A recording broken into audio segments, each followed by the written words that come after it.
오늘 우린 금년 2018년도의 마지막 주일 예배를 하나님 앞에 드리게 되었습니다. 지난 한 해 동안 개인적으로 혹은 교회나 국가나 사회적으로 참 많은 일들이 있었지요. 다사다난이란 말이 언제나 이때가 되면 가장 많이 사용하는 말이면서 또 정확한 표현이다, 그렇게 생각이 됩니다.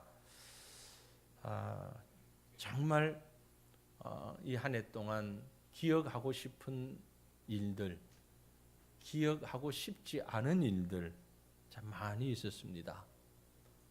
우리 곁을 떠나가신 분들도 계시고 새롭게 만나서 또 관계를 시작한 사람들도 있습니다. 이렇게 마지막을 지나면서 생각하고 정리할 수 있다는 건 참 귀한 은혜인 것은 분명합니다. 왜냐하면 우리의 신앙이 늘 이렇게 준비하며 살아야 하기 때문에 그렇습니다.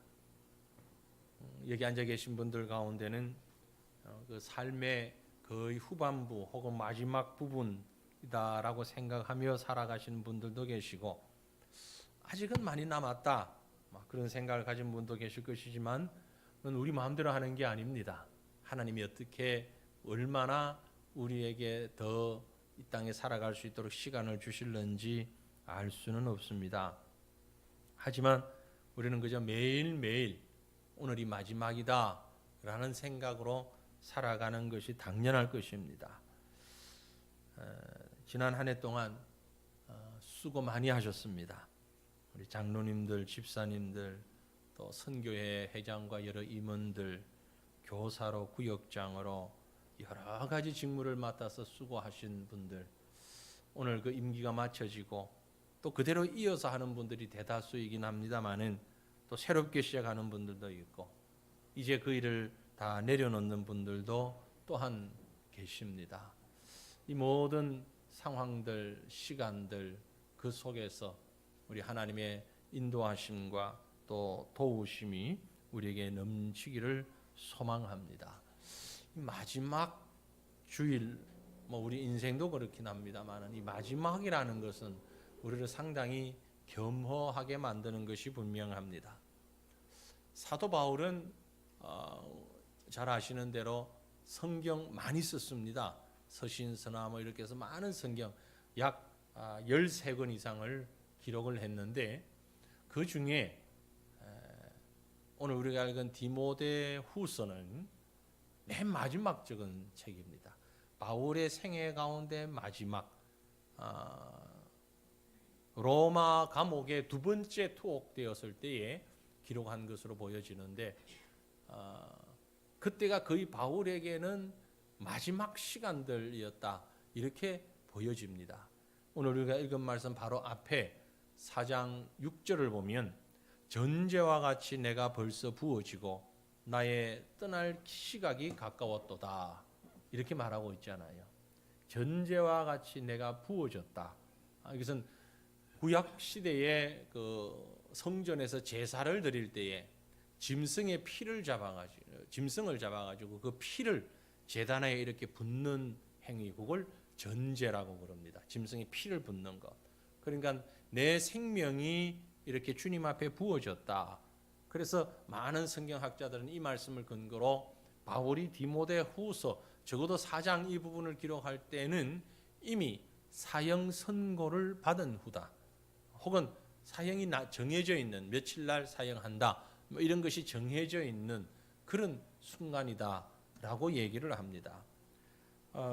성경의 여러 인물들이 많이 순교당했습니다. 그렇죠?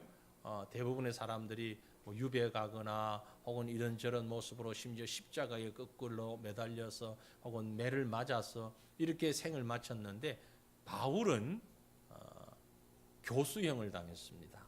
왜 그런고 하니 바울은 로마 시민권을 가지고 있었잖아요.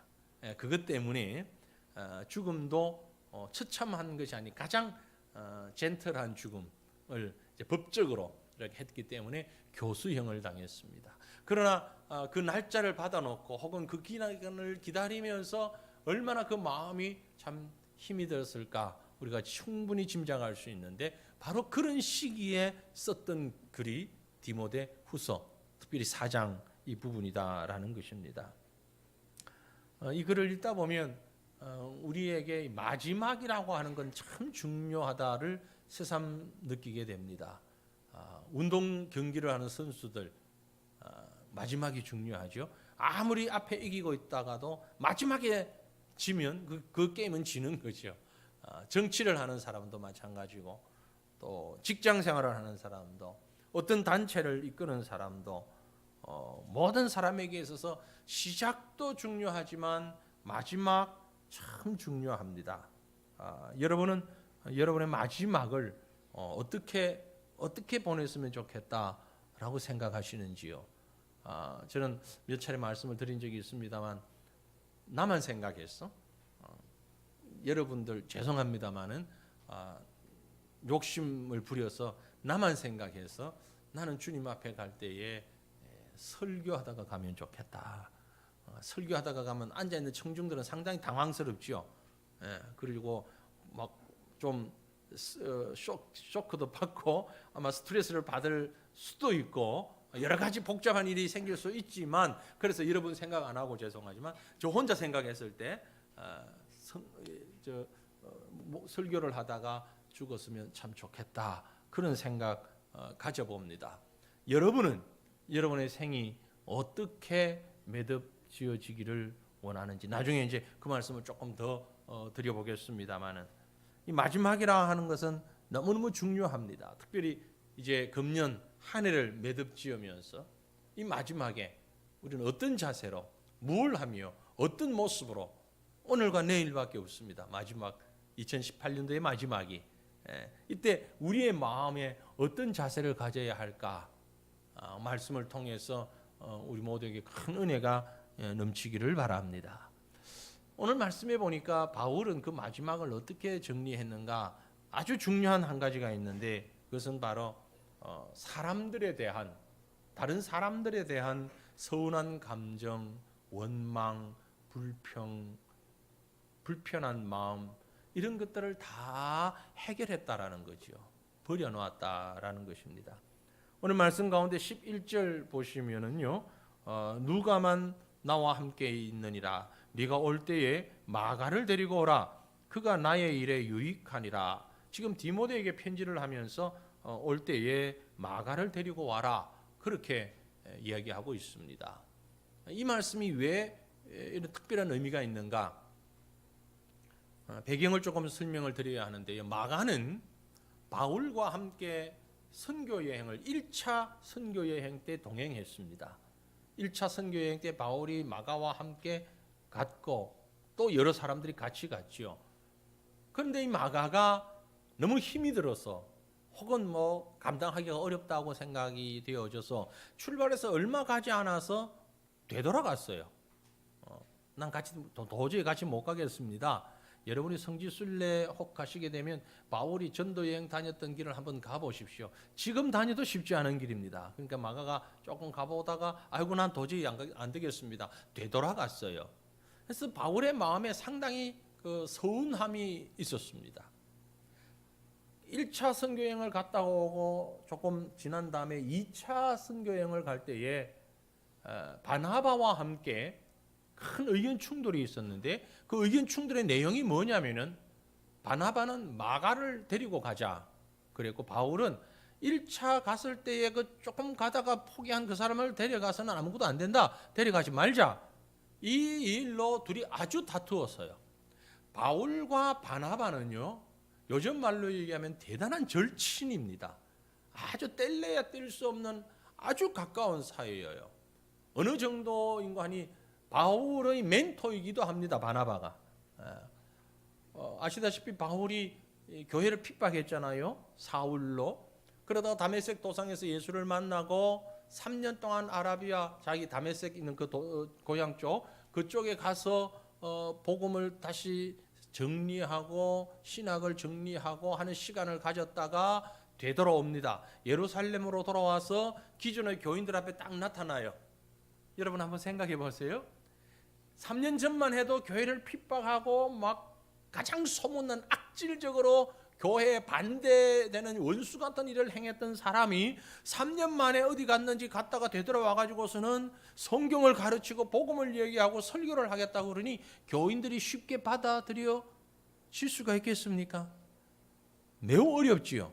그런 상황에서 적극적으로 바울이 교회 앞에 서도록 말씀을 가르치도록 보증하고 변호하고 일을 해준 사람이 바로 바나바입니다.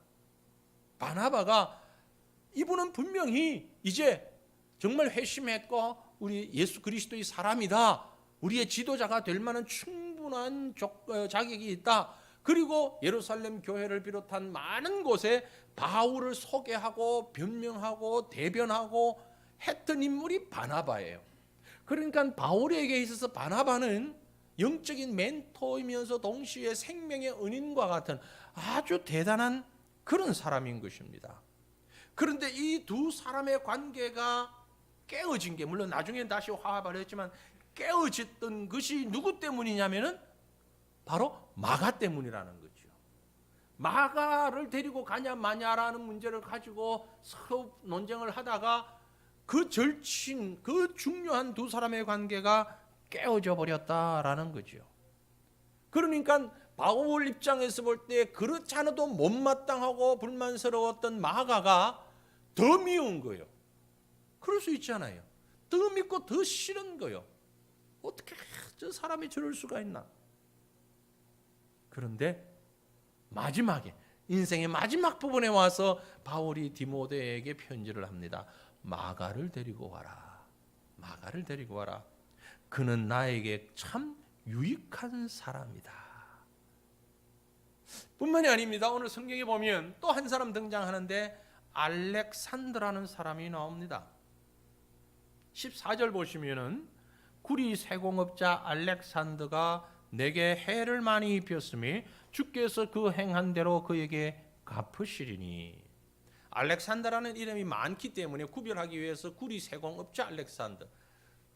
구체적으로 그가 어떤 문제로 바울을 괴롭히고 손해를 끼쳤는지 많은 해를 입혔다고 그랬으니까 사기를 쳤는지 아니면 물리적으로 뭔 압박을 가했는지 아무튼 바울에게 많은 어려움을 주어서 바울이 힘들었던 사람이 바로 알렉산더예요. 상처를 입었어요. 그 사람을 생각하면서 디모데에게 편지를 하는데 저 같았더라면 그리고 여기 앉아 계신 많은 분들 같았더라면 디모데야 알렉산더 구리 생업업자 알렉산더 참 나쁜 사람이니까 내가 너무너무 한이 맺혀 있는데 나 대신 원수를 꼭 갚아주라. 그런 인물은 세상에 살아서는 안 되는 인물이야. 다른 사람에게 피해만 끼칠 인물이니까 너가 지혜롭게 기회를 보고 한방 원수를 제대로 갚아줘. 여러분 안 그러겠어요? 저는 그럴 것 같은데. 그런데 바울이 뭐라고 얘기합니까? 그렇게 하지 않았어요. 나한테 많은 해를 끼쳤다. 그리고 너도 조심해야 된다. 그러나 그 뒤에 뭐라고 했어요? 주께서 그 행한 대로 갚으실 것이다. 더 이상 그에게 어떤 것도 하지 말라는 의미인 것입니다. 왜 이런 말을 할 수 있었는가? 바울 자신이 로마서를 쓸 때 보면 이런 고백을 했어요. 로마서 12장입니다. 내 사랑하는 자들아 너희가 친히 원수를 갚지 말고 하나님의 진노하심에 맡기라. 기록되었으되 원수 갚는 것이 내게 있으니 내가 갚으리라고 주께서 말씀하시니라. 바로 그 말씀을 바울은 지금 실천에 옮기고 있는 것입니다. 여러분 어떻습니까?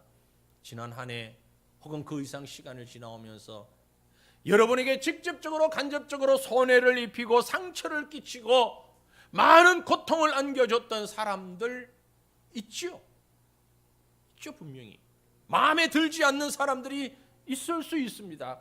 가족 가운데 있을 수도 있고 직장 동료 가운데 혹은 이웃 가운데 혹은 성도들 가운데도 얼마든지 있을 수 있지요. 그들에게 대하여서 어떻게 하라는 것이요? 주님 앞에 맡기고 용납하고 용서하라는 것입니다.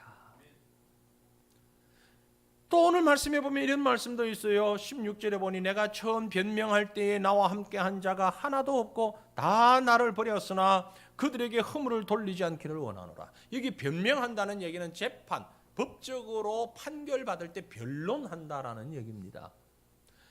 이런저런 이유로 고소를 당하고 고발당해서 재판받을 때에 바울 편에서 좀 증언을 해주고 변론을 해주는 사람이 있으면 훨씬 쉽게 문제를 해결하겠는데, 늘 곁에 있는 사람들인 줄 알았는데 법정에 가서 진술 좀 해주시오 그러니 아무도 안 온다는 얘기예요. 실제로 우리나라의 이단 문제를 가지고 수고 많이 하셨던 분 가운데 탁명환 교수라는 분이 계셨습니다. 그분이 많은 이단들로부터 고소 고발을 엄청 당했어요. 그래서 법정에 많이 있었습니다. 그런데 한 번은 그분이 그런 얘기를 하셨어요. 한국 교회가 이단을 경계하고 뭐 기도한다 그러지만 실제는 내가 그런 문제가 부딪혔을 때 함께 있었던 사람들 혹은 분명히 아는 사람들 와서 법정에서 변론 좀 해달라, 정언 좀 해주려고 그러는데 아무도 안 온다. 아무도 안 온다. 얼마나 마음이 아팠을까요? 혹시 여러분이 그런 상황에 직면했다고 생각해 보십시오. 누가 봐도 뻔한 사실이고 가서 얘기 한번 해주면 뭐 손해나는 것도 아닌데, 그리고 그분에게 많은 도움이 되는데 귀찮아 혹은 아이고 그런데 엮이기 싫어. 그게 바울 때도 그랬다 이 말이에요. 그래서 바울에게 그러한 사람들은 많은 상처가 됐어요. 그 사람들을 향해서 하는 말입니다. 내가 그렇게 변론하고 법정에 가 있을 때에 나와 함께 한 자가 하나도 없고 다 나를 버렸는데 내가 너무 서운했고 내 마음에 너무 상처가 되었고 너무 답답하고 너무 싫었는데 그러나 그들에게 허물을 돌리지 않기를 원하노라. 그것까지도 내가 용서하겠다라는 말입니다. 사랑하는 성도들이요, 여러분 마음에 서운하게 여겨지는 사람들이 있습니까? 금년 한 해 동안 여러분에게 큰 물질적인 손해를 입힌 사람들이 있습니까?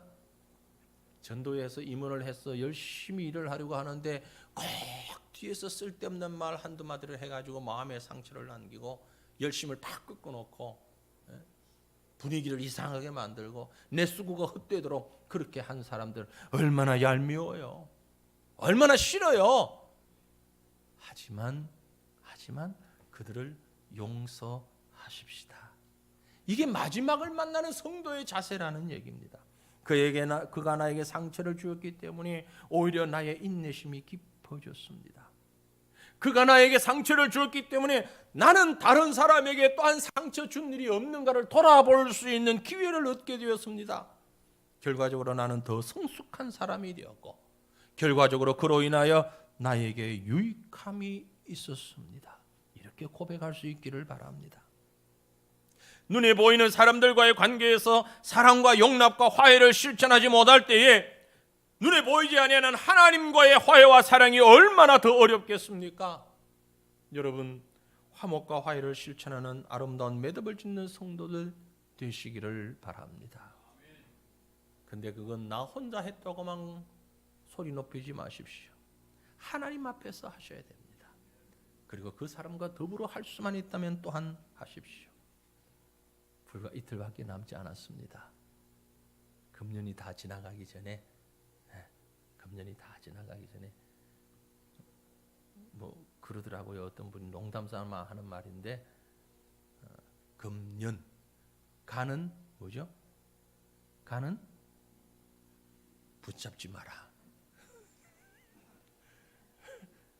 가는 해, 제가 해를 대신해서 얘기합니다. 좀 말이 좀 상스럽게 들릴 것 같아서 금년 할 때 뒤에 글자 가는 붙잡지 마라. 크기 매여가지고 정말 해결해야 할 것 해결하지 못하는 어리석은 자 되지 않기를 바랍니다. 사도 바울은 생애가 맞춰질 때 나와의 관계 속에서 모든 사람들과 화목해하는, 용서하는 그 귀한 믿음의 실천을 감당한 것처럼 오늘 우리가 이 해의 마지막에, 아니 우리 언제 끝날지 모르는 우리 인생을 이런 마음으로 살아갈 수 있기를 주님 이름으로 축원합니다. 다시 본문에 가보면 두 번째 바울은 경건하게 그 마지막을 이루었습니다. 경건한 생활. 13절입니다. 본문 13절에 네가 올 때에 내가 들어와 가보의 집에 둔 겉옷을 가지고 오고 또 책은 특별히 가죽 종이에 쓴 것을 가져오라 그랬어요. 두 가지를 가져오라 그럽니다. 하나는 겉옷입니다. 아마 추운 겨울이었는지 모릅니다. 그래서 몸을 보호하기 위해서 중요한 겉옷 가지고 와달라. 그리고 또 하나는 이런 육적인 것과 또 하나 영적인 것은 책은 특별히 가죽 종이에 쓴 것을 가져오라. 가죽 종이에 쓴 게 뭡니까? 많은 사람들이 말하기로 이것은 구약 성경이다. 그때 당시 성경 파피루스나 가죽에 써있기 때문에 가죽 종이에 쓴 것을 가져와라. 바울은 로마 감옥에서 자기의 최후가 임박한 것을 바라보면서 성경을 곁에 두고 읽고 싶었던 것입니다. 잘 아시는데도 바울은 시력이 좋지 못했어요. 그래서 글자 보는 것이 너무너무 힘들었어요. 더군다나 그때 감옥이 오늘날과는 전혀 비교되지 않을 만큼 환경이 열악하고 조명도 좋지 않고 그저 겨우 들어오는 그 빛에 의거해서 볼 수밖에 없는데, 그러나 그런 환경 가운데서도 성경을 읽고 싶어 했어요. 말씀드린 대로 13권의 신약 성경을 기록한 사람이 바울입니다. 동시에 그는 그때 당시 그들에게 주어진 말씀인 구약 성경 하나님의 말씀을 늘 가까이에 읽으며 그 말씀을 가지고 살아가는 사람이었다고 볼 수 있습니다. 왜 그렇게 볼 수 있는가 하니 오늘 본문 17절에 이런 말씀이 있죠. 주께서 내 곁에 서서 나에게 힘을 주심은 나로 말미암아 선포된 말씀이 온전히 전파되어 모든 이방인이 듣게 하려 하심이니 내가 사자의 입에서 건짐을 받았느니라. 이런 표현이 있는데 이 표현은 어디에 있는 표현을 인용한 건 아닙니다. 인용은 아니지만 그 표현이 익숙하게 나왔다라는 것을 짐작해 볼 수 있는데 시편 22편 21절에 보니 나를 사자의 입에서 구하소서 주께서 내게 응답하시고 들소의 뿔에서 구원하셨나이다 라고 하는 고백이 있어요. 바울은 이런 시편을 이런 말씀들을 계속 읽고 묵상하고 있었기 때문에 나온 말이 내가 사자의 입에서 건짐을 받았다. 성경적인 표현이 나왔던 것입니다. 예를 들면 저 같은 목사는요, 어디 다른 데 가서 얘기를 해도 말을 하다 보면 한 1, 20분 듣다 보면 사람들이 저 사람 목사다 그래요. 왜냐하면 제가 쓰는 어휘나 이 표현이나 이런 것들이 설교용 혹은 성경적인 것밖에 나올 수밖에 없어요. 그 속에서 살기 때문에. 그렇잖아요. 가만히 저 사람 말하는 거 보니까 저분은 아마도 비즈니스를 하는 분 같다. 왜? 그 표현하는 방법이 그렇게 나와요. 네. 바울에게 녹아 있는 것은 하나님의 말씀이었습니다. 늘 그 말씀이 그 가슴 속에서 머릿속에서 맴돌고 있었던 거예요. 그래서 말을 하든 뭘 하든 말씀 곁에 있었어요. 사랑하는 성도들이요, 여러분 곁에 하나님의 말씀이 늘 함께 할 수 있기를 바랍니다. 제가 설교하다가 가고 싶다 그랬잖아요. 만약에 그게 안 된다면 하나님 성경 읽다가 성경 연구하다가 설교 준비하다가 가기라도 하면 좋겠습니다. 그거라도. 어느 목사님이 연세가 있으셔서 집회에 가기 위해서 차를 운전하고 가다가 뇌졸중이 왔어요. 근데 이 목사님이 대단한 분이 옆에 차를 탁 세우고서는 주변에 경찰관이 있으니까 교통순경을 불러가지고 나 지금 있다고 빨리 어째 해달라. 그래서 앰뷸런스 불러서 병원에 가서 수술하고 살아나셨거든요. 원로 목사님이. 나중에 하는 말씀이 그래도 내가 목사인데 주님 앞에 천국 가면서 운전하다가 갈 수는 없잖아. 성경 보다가 설교하다가 기도하다가 가면 좋은데 죄는 아니지만 운전하다가 천국 가면 야, 그저 별로 그렇잖아요. 예? 예? 여러분 어떻습니까? 여러분 마지막 천국 갈 때 어떤 모습으로 가기 원하십니까? 한번 생각해 보세요. 아니 한 번만이 아니라 종종 생각해 보세요. 천국 갈 때 마지막에 어떤 모습으로 가실지. 아들, 딸한테 말이지 뭘 좀 용돈 적게 준다고 혹은 뭐 잘 안 해준다고 화가 나가지고 핏대를 쫙 올리다가 그러고 넘어가서 천국 가면 그 얼마나 창피한 일이요. 어차피 가는데 여기 안 가실 분 없잖아요. 안 가실 분 있어요? 다 가실 거잖아. 그죠? 그럼 준비 좀 하자고요. 어떻게 갈 건지를 우리가 좀 생각해 보자고. 누구하고 싸우고 화내다가 열받아 가지고 가면 하나님 앞에 갔을 때 창피하지. 아닌가요? 가장 영화롭게 주님 앞에 가는 순간이 뭘까? 저는 설교하다가 혹은 설교 준비하다가 기도하다가 그러면 좋겠는데 그건 내 마음대로 되는 거 아니잖아요. 하나님이 하셔야 하는 거지. 그러니까 우리 준비하고 기도하셔야 되는 거예요. 한 번은 제가 설교를 하다가 보니까 앉아 계신 분이 탁 넘어간 경우가 있었어요. 다행히 천국 가시지는 않았는데 연세 있으신 분인데 그만 그대로 넘어가시더라고요. 여러분 어떨 때에 어떤 모습으로 천국 가시기를 원하십니까? 바울은 하나님의 말씀 가까이 있으면 천국 가기를 원했어요. 혹시 우리 성도들 중에는 없겠지만 요즘 젊은이들 가운데 그럴 수 있는데 뭐 예수 믿으면서도 또 불금을 즐기는 분들 계시잖아요, 그죠? 불금을 여기서 안 즐기고 저 밑에 번쩍번쩍하는 저런 데서 불금을 즐기다가 천국 가시면 예수 믿고 구원은 받을 수 있겠지요. 얼마나 부끄러울까? 전혀 지금 반응이 없으신 거 보니 이 중에는 그런 분들은 안 계신다는 걸로 제가 믿습니다. 믿습니다.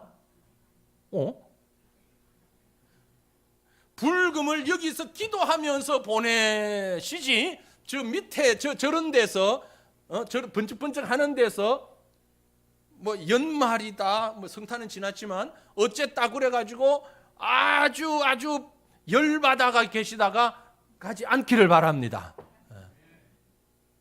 구원은 받을 수 있다니까 예수 믿으면. 근데 얼마나 부끄러울까. 얼마나.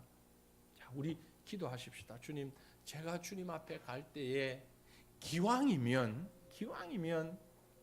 나도 좋고 나를 바라보는 주변 사람들에게 정말 아름다운 모습 보여주며 가게 하옵소서. 저는 제 할머님 돌아가신 모습을 늘 기억하는데요. 성경 읽으시다. 얼마나 100번 1000번 읽어가지고 이게 넘겨서 글러처럼 다 떨어진 그 성경이 머리맡에 있어요. 성경 보시다가 가셨어요. 그러니까 말이죠. 뭐 지금은 좀 나을는지 모르지만 과거에는 시어머니하고 누가 제일 안 좋아요? 며느리가 넷이나 있었는데 그 며느리 중에는 저희 모친도 포함됩니다. 며느리 넷이가 다 시어머니하고 별로 안 좋았어요. 근데 한 가지는 똑같이 하더라고. 성경 보는 거. 어떻게 하든지 성경은 내가 우리 어머님처럼 성경은 내가 붙잡고 읽고 그렇게 갔으면 좋겠다. 내 며느리가 다 똑같더라고. 여러분 어떤 모습으로 가실지 준비하십시오. 바울은 바로 그런 모습으로 그 가죽 종이 그 성경을 가지고 와라 그랬어요. 경건한 마무리. 이것은 우리 생명의 마무리만이 아닙니다. 오늘 금년 한 해의 마무리를 이렇게 경건하게 거룩하게 보여주기 위한 경건이 아니라 하나님 중심의 삶으로 인한 끊임없는 경건, 우리가 훈련하며 금년도 그렇게 이 해를 보낼 수 있기를 주님 이름으로 축원합니다. 마지막으로 믿음의 마무리는, 아름다운 마무리는요, 지금 나와 함께 계시는 주님을 보는 것입니다. 임마누엘의 주님을 보고 느끼는 것입니다. 사도 바울은 예수님 만난 이후에 늘 주님이 자신과 함께 하는 것을 체험하며 바라보며 산 사람입니다. 전도할 때에 그 방탕한 도시 고린도에 가서 전도할 때에 유대인들의 비방 가운데서 너무 힘들 때 그 밤에 하나님께서 바울에게 나타나셔서 이렇게 말씀하십니다. 사도행전 18장 9절에 두려워하지 말며 침묵하지 말고 말하라. 내가 너와 함께 있음에 어떤 사람도 너를 대적하여 해롭게 할 자가 없을 것이니 이는 이 성중에 내 백성이 많음이라. 예루살렘에서 유대인들에게 폭행을 당하면서 생명의 위협을 받다가 로마 군대에 의하여서 겨우 목숨을 건지었으나 로마 군대 영내로 끌려가서 또 고통을 당하고 있는 그 바울에게 주님 나타나셔서 말씀하십니다. 사도행전 23장에 담대하라. 네가 예루살렘에서 나의 일을 증언한 것 같이 로마에서도 증언하여야 하리라. 로마로 호송되는 배가 풍랑을 만나서 여러 날 동안 해도 달도 보지 못하고 죽음의 절망 가운데 있을 때에 하나님의 사자가 바울에게 나타나셔서 말씀하십니다. 사도행전 27장에 바울아 두려워하지 말라. 네가 가이사 앞에 서야 하겠고 또 하나님께서 너와 함께 항해하는 자를 다 내게 주셨다. 바울은 가는 곳마다 주님이 함께하는 걸 봤어요. 깨달았어요. 그리고 이제 본문에 오늘 로마 감옥에서 마지막 시간을 보내면서도 주님이 그 곁에 계신 것을 알았습니다. 본문 17절 주께서 내 곁에 서서 나에게 힘을 주시는 것은 나로 말미암아 선포된 말씀이 온전히 전파되어 모든 이방인들이 듣게 하려 하심이라. 주께서 내 곁에 서서 힘을 주신다고요. 바울아 너 전도하느라고 참 수고 많이 했다. 내가 너의 수고가 헛되지 않도록 너가 전파한 말씀을 모든 이방인들이 들을 수 있도록 내가 해주마. 곁에서 말씀하시는 주님을 보았습니다. 사랑하는 성도들이요, 여러분 곁에 계신 주님, 지금 여러분 곁에 계신 주님 발견할 수 있기를 바랍니다. 김집사야, 박집사야, 최근사야, 조집사야 수고했다. 구역장 하느라고 선교회 임원으로 애썼다. 식당 봉사로, 찬양 대원으로, 교사로 정말 고생했다. 내가 너의 봉사가 헛되지 않도록 해주마. 위로하시는 주님의 음성을 들을 수 있기를 원합니다. 하나님의 임재와 하나님의 동행을 믿고 느끼는 자는 구원의 확신을 가집니다. 본문 18절에 뭐라고 그랬어요? 주께서 나를 모든 악한 일에서 건져내시고 또 그의 천국에 들어가도록 구원하시리니 그에게 영광이 세세 무궁토록 있을지어다. 나는 구원받았다. 언제 어떤 모습으로 죽든지 나는 천국 들어갈 수 있다. 이 믿음을 가지고 있는 겁니다. 여러분, 이런 아름다운 믿음으로 주님이 나와 함께 계심을 확인하시기를 바랍니다. 마지막까지 해야 돼요. 마지막까지. 디모데후서를 읽다 보니까 바울이 그 인생 마지막에요. 야, 나는 외롭다. 지금까지 내가 헛일을 한 것 같다.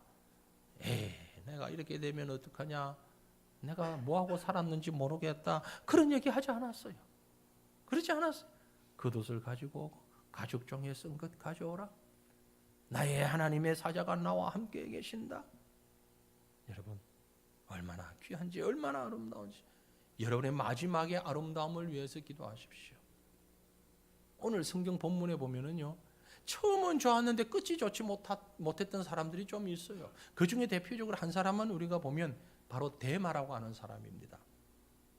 데마가 어떤 인물인가 하니까요, 골로새서 4장 14절을 보시면 사랑을 받는 의사 누가와 또 데마가 너에게 문안하노라. 골로새 교회에 보내면서 누가와 함께 바울의 특사로 보냄받았던 자 중에 데마라는 사람이 있었어요.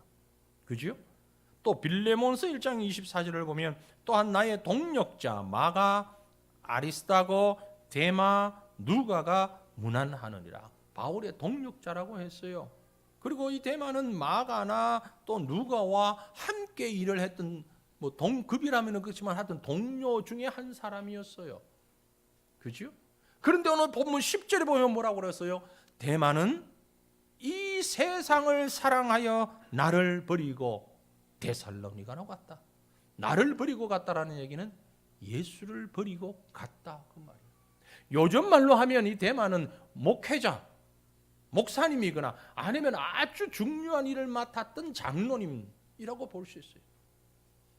목사님이거나 아니면 아주 교회의 핵심적인 일을 했던 장로님이 어느 날 교회에서 사라졌는데 알고 보니까 고향 가서 선임돼 있더라. 그런 얘기예요. 이해가 되십니까?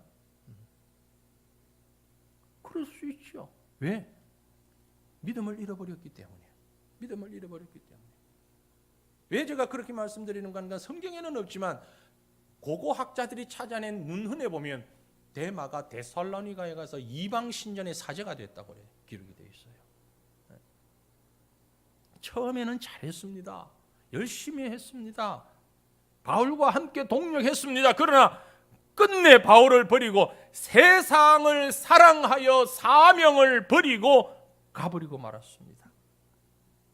사랑하는 성도들이여, 이곳에 계신 분들 단 한 분도 데마처럼 끝에 잘못하는 사람이 되지 않기를 바랍니다. 바울처럼 끝이 아름다운 사람 되어야 합니다. 아름다운 사람은 머물다가 떠난 자리도 향기롭습니다. 남자들 잘 아시죠? 남자들만 가는 곳에 이 글귀가 잘 있어요. 뭐 남자뿐이겠습니까? 모든 사람에게 마찬가지죠. 그렇죠? 아름다운 사람, 끝이 향기로운 사람입니다. 중요한 것은 끝입니다. 이웃에 대한 서운한 감정, 원망 이런 것들 다 씻어내시기를 바랍니다. 경건한 생활에 힘쓰시기를 바랍니다. 그리고 지금 나와 함께 하시는 주님을 발견하시기를 바랍니다. 우리의 구원의 확신을 새롭게 할 수 있기를 바랍니다. 그와 같이 하여 금년 2018년도의 마지막 부분 아주 향기롭게 장식할 때에 우리가 곧 만나게 되는 우리 인생의 마지막 그 순간에도 하나님 앞에서는 물론이고 많은 사람들에게 감동을 주는 저와 여러분 될 수 있기를 주님 이름으로 축원합니다.